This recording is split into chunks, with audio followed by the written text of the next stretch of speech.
안녕하세요. 사람과 사람을 연결하는 마음이 따뜻한 상담자 윤영애입니다. 오늘은 우리 치료실에서 많이 만나는 성인들도 그렇고 아이들 중에도 감정을 굉장히 많이 억누르는 사람들이 있어요. 감정을 억누르는 사람들의 어떤 심리적인 상태라든지 이런 거에 대한 어떤 이해가 좀 필요할 것 같아서 잠시 좀 나눠볼까 합니다. 마고 선더랜드가 쓴 그 감정을 억누르는 아동들을 위한 책에서 좀 참고를 해서 같이 좀 나눠볼게요. 첫 번째, 그 감정을 많이 억누르는 사람들의 어떤 심리적인 메시지라고 한다면, 그 불편한 감정을 꼭꼭 닫아둔다고 해서 없어지는 건 아니라고 하죠. 그러니까 억눌리는 압력 때문에 오히려 더 내부에서는 더 커지고 더 증폭되는 현상이 있다고 합니다. 그리고 억압된 그 감정 같은 경우에 어떤 신체적인 그 증상으로 변형이 된다거나 신경증 어떤 증상을 나타내거나 그 본인이 생각하지 못했던 어떤 무책임한 행동 같은 걸로 새어 나오기도 한다고 해요.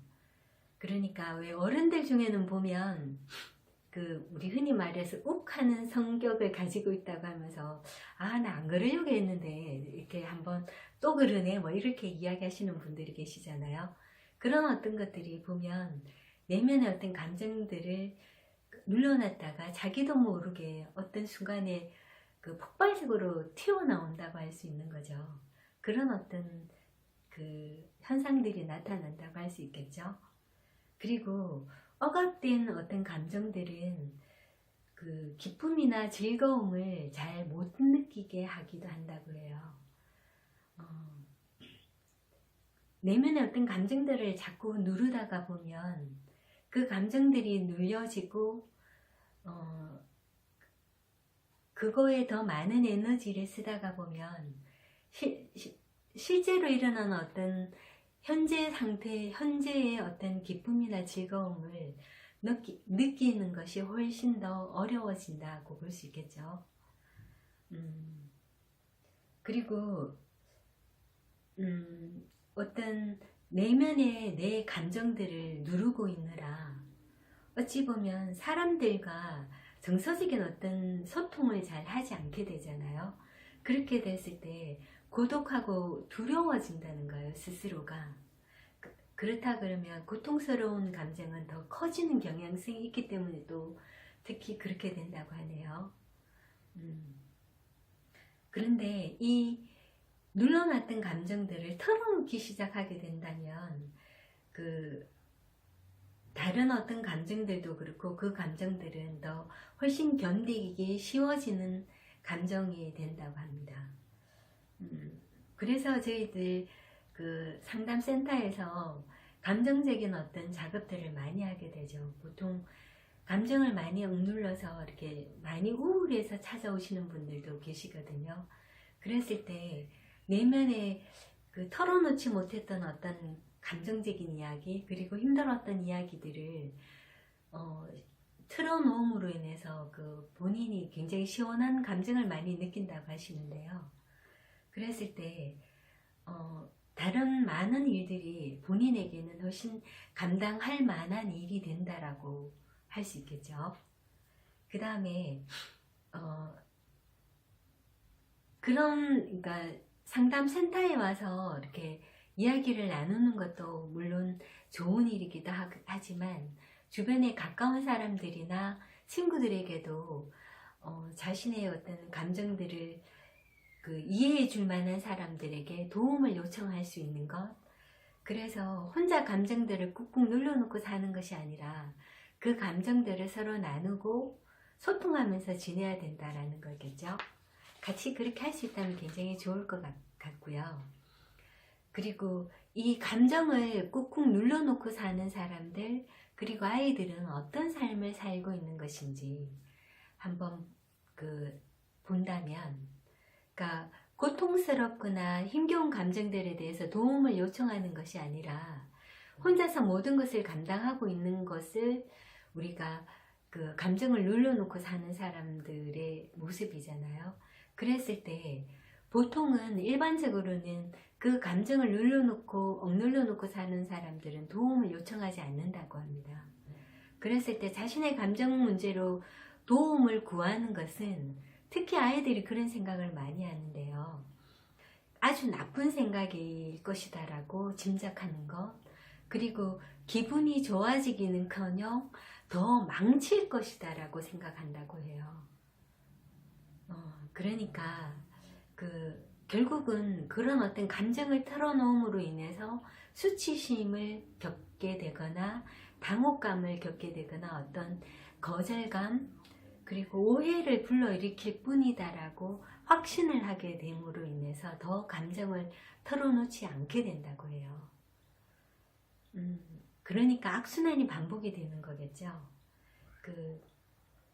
그러면서 이렇게 상대방에게 내 감정을 털어놓았을 때 오히려 내가 아닌 상대방에게 어떤 손상을 줄 것이다 라는 짐작도 하고, 그리고 다른 어른들도 내 감정을 담아줄 수 있는 어떤 것이 안 된다고 생각하고, 그 어른들이 담아줄 수 있는 것보다 내 감정이 훨씬 더 크다고 짐작을 한다고 해요.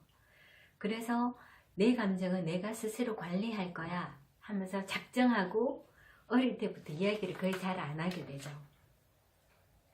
그러면 감정들을 억압하고 있는 아동들은 어떤 삶을 살고 있는 걸까요? 예를 들면 감정을 억압하는 것은 스트레스가 많고 괴로운 일인데, 긴장을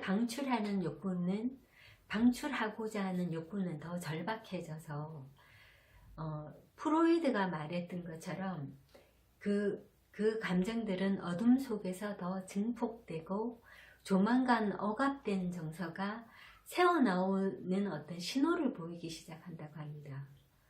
그 감정들은 다양한 형태로 새어나오는데요. 불안이나 걱정을 아주 쉬지 않고 하게 된다거나, 그리고 어떤 폭발적인 행동을 한다거나 어떤 행동화를 하게 되는 거, 아니면 사소한 일이나 전혀 상관없는 사람에게 분노를 폭발하는 일도 생기겠죠. 그리고 감정을 억눌러 놓는 사람들은 집중을 잘 못하는 경향성도 있어요. 그래서 어떤 집중을 잘 못하니까 자기가 좋아하는 일에 몰입하거나 집중해서 공부를 잘하게 되는 것도 쉽지 않은 일이 되겠죠. 그리고 감정을 많이 눌러놓은 아이들 중에는 오줌을 싸는 아이들도 많다고 해요. 그리고 그러니까 밤에 오줌 싸는 아이들이 엄마 아빠는 도저히 이해가 안 된다고 하시겠지만, 그 아이들은 마음속에서 너무 많은 감정들을 눌러놓은 것들을 일종의 무의식적인 상태에서 밤에 오줌으로 이렇게 오줌을 싸버리면서 풀어낸다고 얘기를 해야 할까요?